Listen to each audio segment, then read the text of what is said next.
Hello students, आज हम पढ़ेंगे chapter 4 carbon and it's compounds.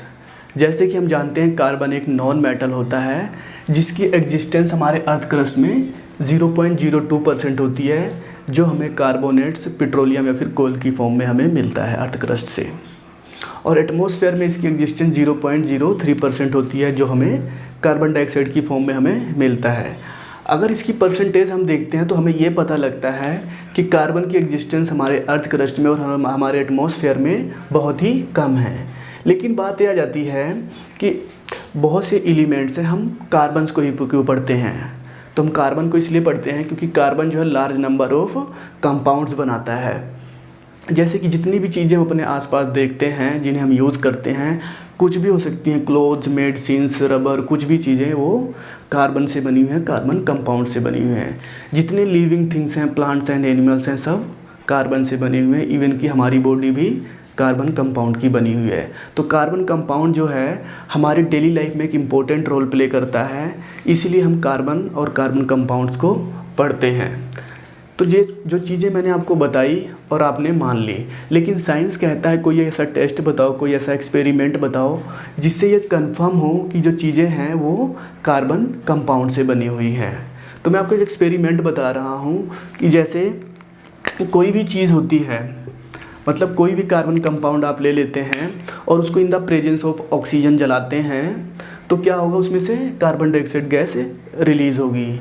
अब जो कार्बन डाइऑक्साइड गैस उसमें से निकलेगी, उसे अगर हम लाइम वाटर से पास कराते हैं, जिसे कैल्शियम हाइड्रोक्साइड कहते हैं, उससे पास करवाते तो उसका कलर दूधिया कलर हो जाएगा, मतलब मिल्की कलर हो जाएगा। ठीक है, अगर वो ऐसा होता है तो इससे कंफर्म होता है कि जो चीज़ हमने जलाई है वो कार्बन कंपाउंड थी, मतलब कार्बन से बनी हुई थी। तो इस तरह से कार्बन की प्रेजेंस को हम टेस्ट कर सकते हैं और हम उसको कंफर्म कर सकते हैं कि जो चीज़ हमने जलाई वो कार्बन कंपाउंड थी। अब हम कार्बन की बात करते हैं। जैसे हमने कहा कार्बन एक नॉन मेटल है जिसका एटॉमिक नंबर 6 होता है। तो इसके एटॉमिक नंबर 6 है, तो इससे हमें पता लगता है इसमें नंबर ऑफ़ इलेक्ट्रॉन्स और नंबर ऑफ़ प्रोटॉन्स भी 6 ही होंगे, जैसा हमने 9th क्लास में पढ़ा है। अगर इसकी इलेक्ट्रॉनिक कन्फिग्रेशन पे हम ध्यान देते हैं तो इसकी इलेक्ट्रॉनिक कन्फिग्रेशन होती है 2 4। तो यहाँ पे देखना के सेल में 2 इलेक्ट्रॉन्स हैं और एल सेल में 4 इलेक्ट्रॉन्स हैं।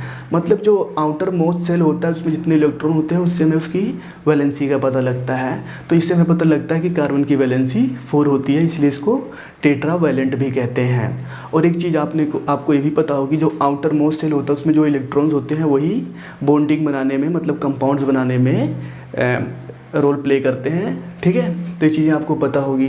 अब देखिए इसमें इसकी इलेक्ट्रॉनिक कन्फिग्रेशन हम देख रहे हैं, इसके आउटर मोस्ट सेल में 4 इलेक्ट्रॉन्स हैं। अब इसको 4 इलेक्ट्रॉन्स और चाहिए अपना ऑक्टेट कंप्लीट करने के लिए, नोबल गैस कन्फिग्रेशन को अचीव करने के लिए और ख़ुद को स्टेबल बनाने के लिए।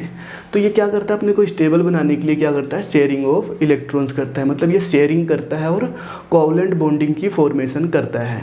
ठीक है, अब जो कार्बन है ये कोवलेंट बॉन्डिंग बनाता है। जैसे कि हमने देखा हुआ है कि आयनिक कंपाउंड्स में क्या होता है कि एटम क्या इलेक्ट्रॉन लूज़ करता है, दूसरा गेन करता है, तब जाके बॉन्डिंग की फॉर्मेशन होती है। तो कार्बन जो है ये इलेक्ट्रॉन लूज़ या गेन क्यों नहीं करता है। ठीक है, तो अगर हम इसकी बात करते हैं कार्बन लूज़ और गेन नहीं करता है, क्यों? क्योंकि देखो इसमें अगर लूज़ करता है, गेन करता है, तो 2 केसेस बनते हैं। एक होता है जब ये क्या करेगा, 4 इलेक्ट्रॉन्स गेन करता है तो क्या बनाएगा, C4 नेगेटिव अनायंस बनाएगा।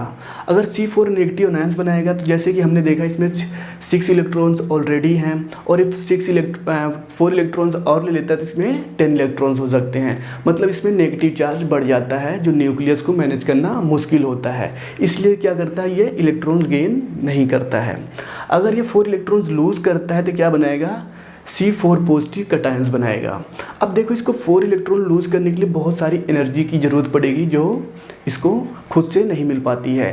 तो इस करके ये क्या करता है, इलेक्ट्रॉन लूज़ भी नहीं करता, ना ही गेन करता है। इसीलिए क्या करता है, ना तो लूज़ करता है इलेक्ट्रॉन, ना ही गेन करता है। क्या करता है, शेयरिंग ऑफ इलेक्ट्रॉन्स करता है और कोवलेंट बॉन्डिंग की फॉर्मेशन करता है। ठीक है। और कार्बन की एक यूनिकनेस होती है कि ये अपने ही एटम के साथ कंबाइन हो जाता है, अपने ही एटम के साथ बॉन्ड बनाता है, उसको बोलते हैं सेल्फ कॉम्बिनेशन। जो सेल्फ कॉम्बिनेशन है और इसकी जो इस प्रॉपर्टी को क्या बोलते हैं, कैटेनेशन कहते हैं।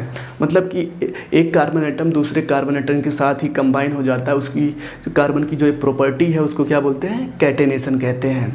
लेकिन कार्बन के अलावा और भी एलिमेंट्स हैं जो ऐसा करते हैं, जो अपने ही एटम के साथ कंबाइन होके कंपाउंड्स या फिर मोलिक्यूल्स बनाते हैं। जैसे कि हम एक बार उन पे ध्यान देते हैं, उनके इलेक्ट्रॉन डॉट स्ट्रक्चर पे ध्यान देते हैं। जैसे कि हाइड्रोजन हो गया, हाइड्रोजन का एटॉमिक नंबर होता है और उसकी इलेक्ट्रॉनिक कॉन्फ़िगरेशन भी 1 होगी।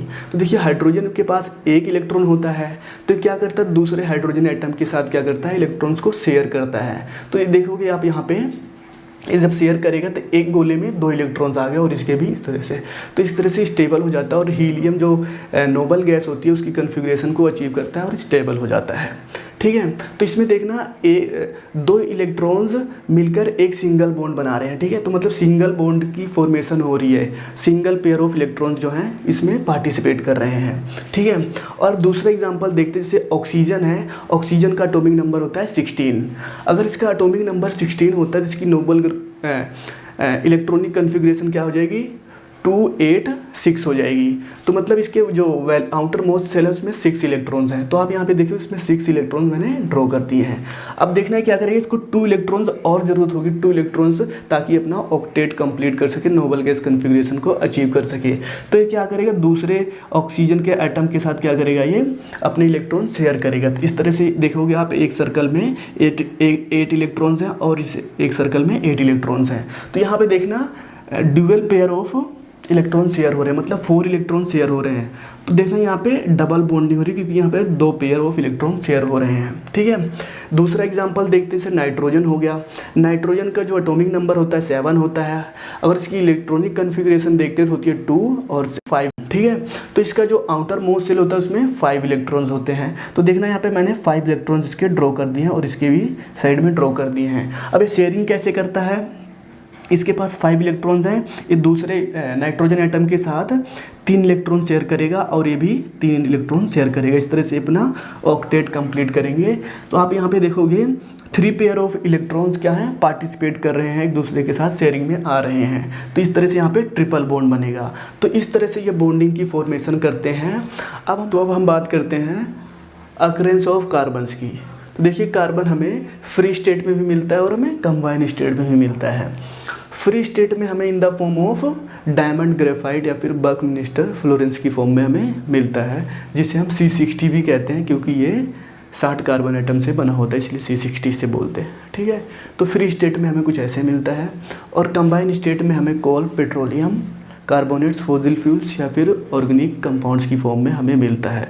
तो इस तरह से कार्बन की अकरेंस होती है इसमें। कार्बन इस तरह से इसमें 2 फॉर्म में एग्जिस्ट करता है, एक फ्री स्टेट में, दूसरा कंबाइन स्टेट में। ठीक है।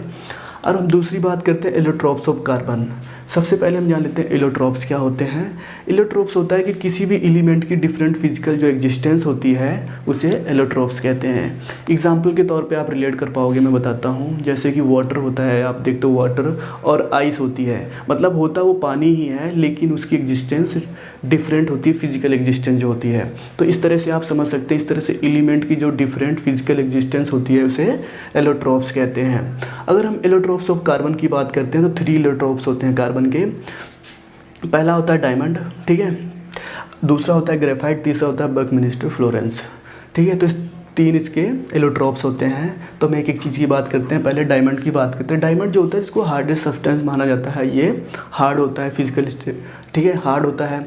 और इसे किस लिए यूज़ करते हैं, कटिंग में यूज़ करते हैं, इससे ग्लास कटिंग वगैरह होती है उसमें इसका यूज़ करते हैं। और जो ग्रेफाइट है ये सॉफ्ट होता है, ठीक है, इसे ड्राई सेल्स वगैरह में यूज़ करते हैं एज आ लुब्रिकेंट। और ये इसकी एक एक्सेप्शनल केस है कि ये गुड कंडक्टर ऑफ इलेक्ट्रिसिटी होता है। ठीक है। और जैसे कि आपने देखा होगा, जो हम पेंसिल यूज़ करते हैं, पेंसिल का जो कोर होता है वो ग्रेफाइट से बना होता है। ठीक है। और तीसरा इसका क्या है, बकमिंस्टर फ्लोरेंस, जिसे C60 कहते हैं क्योंकि ये 60 कार्बन एटम से जुड़कर बना होता है, इसलिए इसको C60 कहते हैं। ठीक है। अगर इसको हम रूम टेम्परेचर पे देखते हैं तो हमें ब्लैक सॉलिड नज़र आता है। ठीक है। जैसे कि हमने देखा डायमंड जो है हार्ड होता है और ग्रेफाइट जो होता है सॉफ्ट होता है, लेकिन ये जो है बकमिंस्टर फ्लोरेंस ये जो है ना तो हार्ड होता है ना ही सॉफ्ट होता है। तो इस तरह से हम एलोट्रॉप्स ऑफ कार्बन को समझ सकते हैं। और उसके बाद बात करते हैं ऑर्गेनिक कंपाउंड्स की, कि ऑर्गेनिक कंपाउंड्स क्या होते हैं। जो कार्बन के कंपाउंड्स होते हैं उन्हें ही हम ऑर्गेनिक कंपाउंड्स कहते हैं। जैसे कि देखा हमने ऑर्गेनिक कंपाउंड्स क्या होता है, जो कार्बन कंपाउंड्स होते हैं उन्हें ही हम ऑर्गेनिक कंपाउंड्स कहते हैं। और हम देखते हैं टाइप्स ऑफ ऑर्गेनिक कंपाउंड, जिसमें हम सबसे पहले पढ़ेंगे हाइड्रोकार्बन्स। हाइड्रोकार्बन्स क्या होते हैं, those compounds which are made up of hydrogen and carbon only. मतलब कि कोई भी कंपाउंड जो हाइड्रोजन और कार्बन से ही बना हो उसे हाइड्रोकार्बन्स कहते हैं। जैसे एग्जांपल हो गया मीथेन, इथेन, प्रोपेन। तो ऐसे जितने भी कार्बन कंपाउंड्स हैं उन्हें क्या बोलते हैं, हाइड्रोकार्बन्स, क्योंकि ये हाइड्रोजन और कार्बन से बने होते हैं। यहाँ मिथ का मतलब 1 होता है, इथ का मतलब 2 होता है, प्रोप का मतलब 3 होता है और बुड का मतलब 4 होता है। तो अभी आपको इतना समझ लेना है, आगे आप इसको जब नोमेनक्लेचर हम पढ़ेंगे तो आप इसको डिटेल में समझ पाओगे कि कैसे इसकी नेमिंग करते हैं। ठीक है, तो इस तरह से हम हाइड्रोकार्बन्स को समझ सकते हैं। अब हाइड्रोकार्बन्स भी दो टाइप के होते हैं। एक होता है सैचुरेटेड हाइड्रोकार्बन्स, दूसरा होता है अनसैचुरेटेड हाइड्रोकार्बन्स। सैचुरेटेड हाइड्रोकार्बन्स कौन से होते हैं, those hydrocarbons in which carbon atoms are connected by single bond. मतलब कि जो सैचुरेटेड हाइड्रोकार्बन्स होते हैं उसमें क्या होता है, जो कार्बन एटम्स होते हैं वो सिंगल बॉन्ड के थ्रू कनेक्टेड होते हैं। जैसे कि आप ऐसे देख सकते हैं यहाँ पे सिंगल बॉन्ड के थ्रू ये एक कार्बन एटम दूसरे कार्बन एटम के साथ कनेक्ट है। और इसको हम सैचुरेटेड हाइड्रोकार्बन्स को एल्केन्स भी कहते हैं, जिसमें सिंगल बॉन्ड होता है उसमें लास्ट में एन आता है। ठीक है, तो इसको हम एल्केन्स कहते हैं। अगर इसका मोलिकुलर फार्मूला देखते हैं, इसका मोलिकुलर फार्मूला होता है CnH2n+2। ठीक है, तो जैसे यहाँ पे n है, n क्या होता है, नंबर ऑफ कार्बन एटम्स।